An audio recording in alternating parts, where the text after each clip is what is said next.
Welcome once again to the video lecture. This is the new part, chapter accounting ratio, page number 4.40. Before going ahead, we will discuss about the ratios. So अभी तक क्या क्या पढ़ चुके हैं? अभी तक क्लासिफिकेशन ऑफ रेशियोज में हम लिक्विडिटी रेशियो पढ़ चुके हैं, सॉल्वेंसी रेशियो पढ़ चुके हैं. ओके, तो लिक्विडिटी रेशियो क्या होता है हम सब जानते हैं. To know the short term financial of the business, short term financial position जानने के लिए बिजनेस की लिक्विडिटी रेशियो निकाला जाता है, जिसके अंदर पहला है करंट रेशियो. करंट रेशियो क्या होता है? Current asset divide by current liability. और क्विक रेशियो क्या होता है? Quick asset divide by current liability. पढ़ चुके हैं हम. इसके बाद में सॉल्वेंसी रेशियो भी अभी तक हम पढ़ चुके हैं. सॉल्वेंसी रेशियो में हमने क्या है देखा है कि to know the long term financial position of the business, long term financial position business की पता करने के लिए सॉल्वेंसी रेशियो निकाला जाता है. अच्छा, सॉल्वेंसी रेशियो में कितने चार तरह के रेशियो हमने देखे हैं. सबसे पहले debt equity ratio. Debt equity ratio क्या होता है? Debt divide by equity. Total asset to debt ratio. Total asset divide by long debt, वो भी कौन सी? लॉन्ग टर्म डेट, ऑलरेडी जानते हैं हम.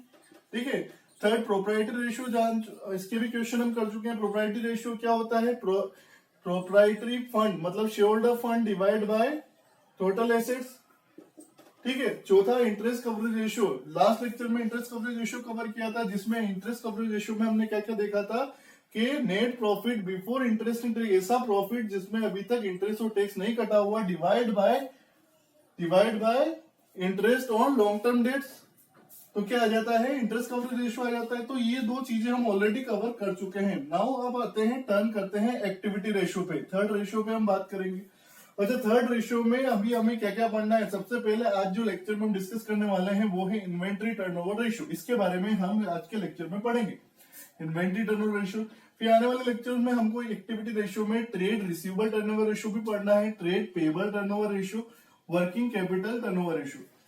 टर्नओवर मतलब एक तरह से सेल्स मान लो आप. इन्वेंट्री मतलब एक तरह से देखो कि इन्वेंट्री मतलब स्टॉक मान लो आप, कि स्टॉक जो है बिजनेस का जो स्टॉक है कितने टाइम में रिकवर होता है, टर्नओवर, वो इससे हमको मालूम पड़ता है. ट्रेड रिसीवेबल मतलब ट्रेड रिसीवेबल में क्या क्या आता है आप सभी जानते हो.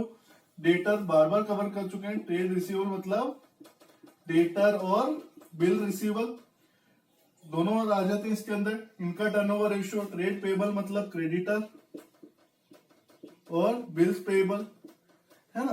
तो कितने टाइम में टर्नओवर इनका मतलब एक रिकवरी कितने पीरियड में हो रही है, कितने टाइम्स में हो रही है, ये हमको ट्रेड रिसीवेबल रेशियो से मालूम पड़ जाता है, ट्रेड पेबल रेशियो से मालूम पड़ जाता है. इसके बाद हम वर्किंग कैपिटल टर्नओवर रेशियो भी पढ़ेंगे. जैसे जैसे आते जाएंगे हम इसको डिस्कस करते चलेंगे. ओके. फिर लास्ट में हमको अभी प्रॉफिटेबिलिटी रेशियोज भी पढ़ना है, जिसके अंदर gross profit ratio, operating ratio, operating profit ratio, net profit ratio और आरओआई, रिटर्न ऑफ इन्वेस्टमेंट है. चलिए तो स्टार्ट करते हैं आज के टॉपिक इन्वेंट्री टर्नओवर रेशियो से. ओके. इन्वेंट्री टर्नओवर रेशियो में सबसे पहले ये क्या करता है? ये स्टेब्लिश करता है रिलेशनशिप किसके बीच में? Cost of revenue from operation, मतलब जिसे हम एक तरह से बोले तो सेल्स भी बोल सकते हैं. पर सेल्स में क्या रहता है? प्रॉफिट मार्जिन इंक्लूड रहता है. अगर उसमें से प्रॉफिट मार्जिन हटा दे तो वही क्या हो गया? Cost of revenue from operation, है ना, जिसे हम कॉस्ट ऑफ गुड सोल्ड भी बोल सकते हैं. कि कॉस्ट, कितनी कॉस्ट का गुड सोल्ड हुआ है, किससे रिलेशनशिप स्टेब्लिश करना? एवरेज इन्वेंट्री से. फॉर्मूला भी देख लेते हैं इसका. कॉस्ट ऑफ रेवेन्यू ऑपरेशन, इससे क्या बोल सकते हैं? कॉस्ट ऑफ गुड सोल्ड भी बोल सकते हैं, divide by average inventory. Average inventory या फिर एवरेज स्टॉक, है ना, जो हमारे पास में.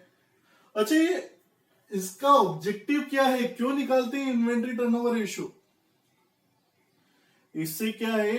To ascertain whether the investment in stock judicious है नहीं है. मतलब जो हमने पैसा जो स्टॉक में लगाया है, माल खरीदने में लगाया है, वो कितना जुडिशियस है, कितना ठीक है, ये पता करने के लिए हम इन्वेंट्री टर्नओवर रेशियो निकालते हैं. सेकंड, ये क्या करता है? मेजर करता है एफिशिएंसी ऑफ इन्वेंट्री मैनेजमेंट, कि इन्वेंट्री को हम इफिशिएंटली मैनेज कर रहे हैं नहीं कर रहे हैं. अच्छा, क्या होता है एक बात ध्यान दें.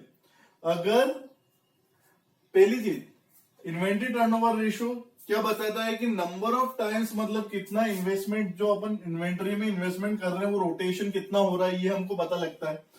अब अगर इन्वेंट्री टर्नओवर रेशियो कभी ज्यादा होता है, इन्वेंट्री टर्नओवर रेशियो ज्यादा होता है तो क्या होगा?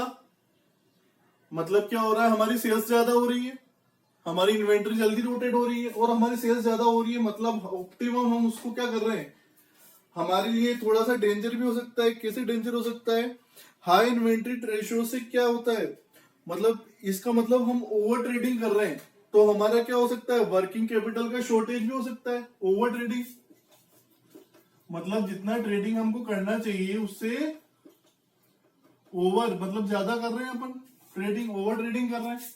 तो ओवर ट्रेडिंग करने से क्या होगा, हमारा वर्किंग कैपिटल की शॉर्टेज हो सकती है।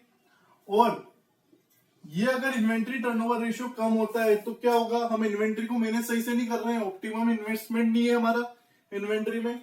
तो इसलिए क्या रखना पड़ेगा, इस रेशियो को हमें ऑप्टिमम रखना पड़ेगा, न ज्यादा कम न ज्यादा ज्यादा।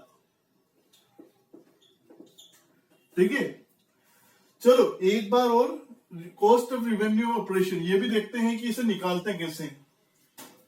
Cost from revenue from operation या फिर कॉस्ट ऑफ गुड्स सोल्ड, बिल्कुल सिंपल तरीका है, कोई फॉर्मूला याद नहीं करना है। ट्रेडिंग अकाउंट हमने पढ़ा है, समझने के लिए देखना है इसको, है ना।